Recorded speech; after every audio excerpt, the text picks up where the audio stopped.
أسعد الله مساكم بكل خير، والله يمسيكم بالخير والرضا والنعيم ومقابل الرحمن يمسي عليكم من جديد. اشتقت لهذا المكان بعد ما زبطته وخليت فيه الروح حلوة. وفي البداية أنا أقول لكم عندي مشكلة أنا واقع فيها بكثرة وصاير أنا من الأشخاص لو قلت بسوي شغلة معينة أو بقرأ كتاب معين أو بسوي حدث معين، ويوم يجي وقت الشغلة اللي بسويها دي تلقاني اتكاسل. أنا شخص كسول، تلقاني أقول برقد، تعبان ما فيني حيل، خلها بكرة. مشكلة كبيرة، أتمنى أحد يوصل لي حلها. والله تعبت من الشيء.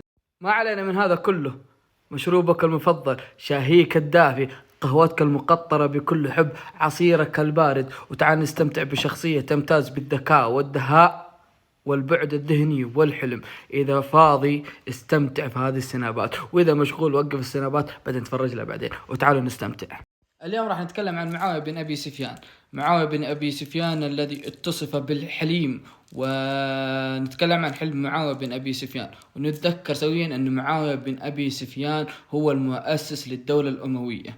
معاوية بن أبي سفيان لما حج ما ترك شيء إلا وجابه لمكة والمدينة من دراهم ودنانير وطيب ودواب وثياب، ما خلى شيء إلا وجابه. أول ما وصل للمدينة وبدأ يوزع في العطايا وأكثر في العطايا، أرسل لرجل أنصاري وقال لخادمه هذه 2000 دينار وهذه 10 ثياب ودها لفلان الفلاني. انطلق الخادم حقه هو بسم الله، ووصل عند الرجل الأنصاري فقال له الأنصاري هذا وش؟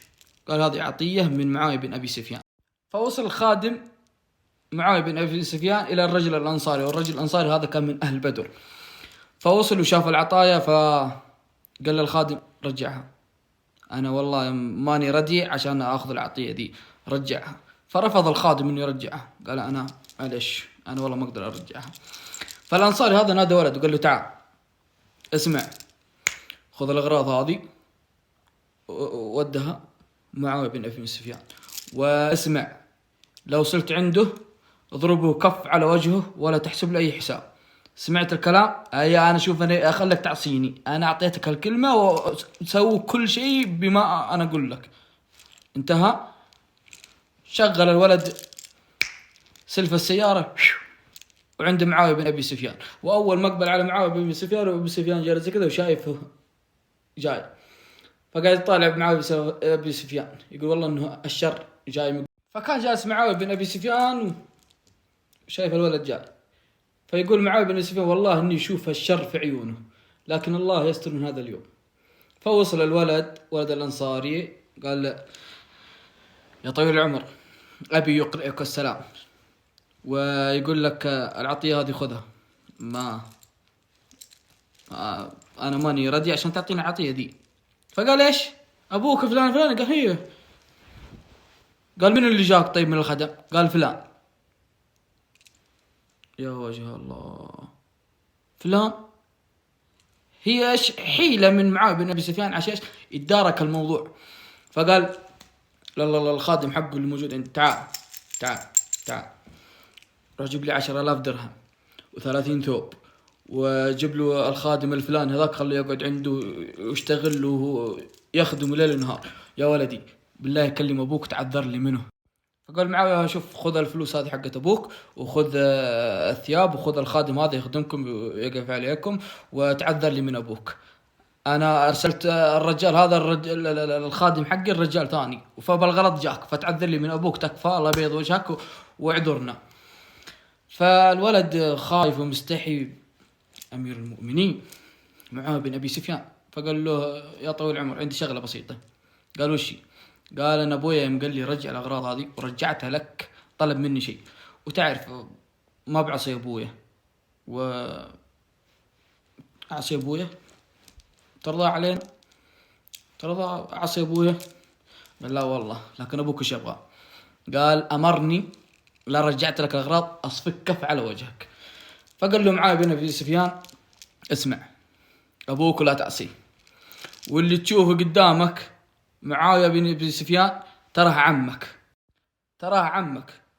هو قالها معاوية بن أبي سفيان إيش يبي إيش يلين الولد، ترى أنا عمك، وعشان لا تعصي أبوك لا تقسى علي، احترمني. جاء الولد وأعطاه كف ومشى.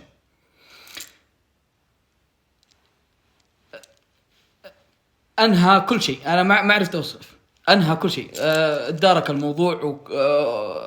أنا ليش أقول لك ركز على البعد الذهني عند معاوية بن أبي سفيان؟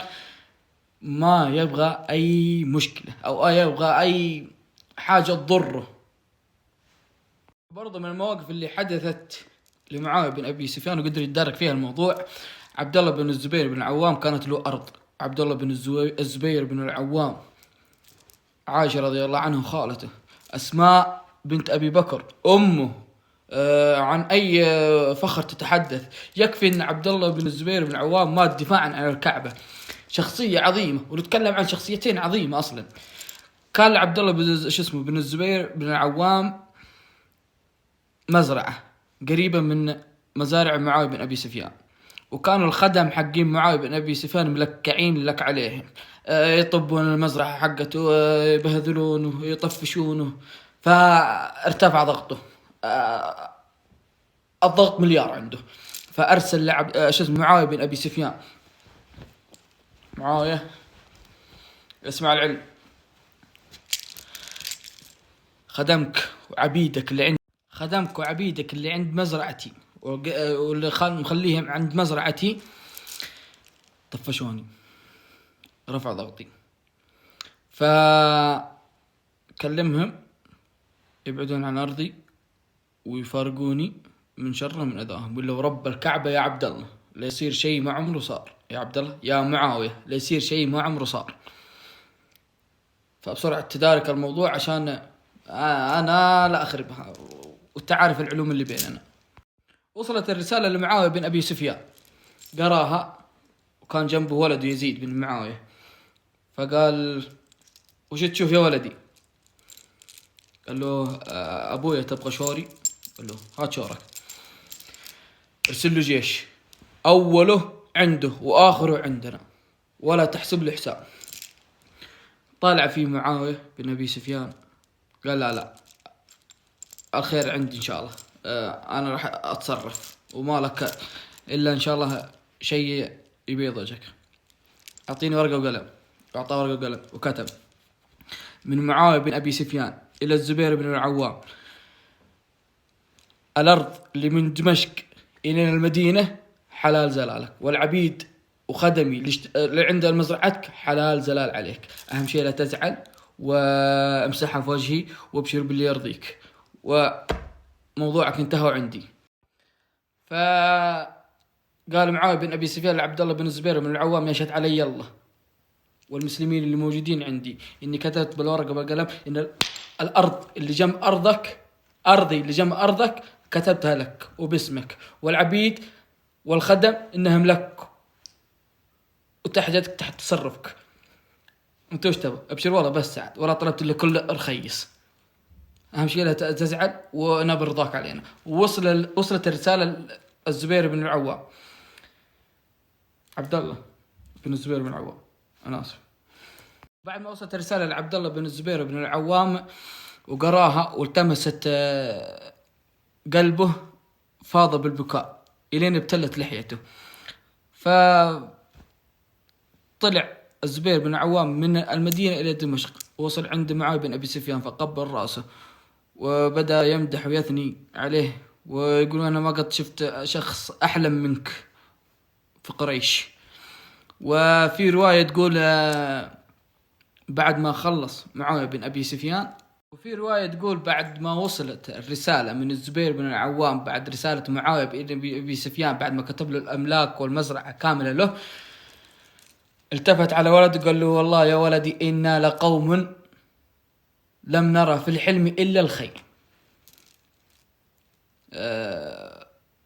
وأنا قاعد أقرأ قاعد أقول يا الله يا الله.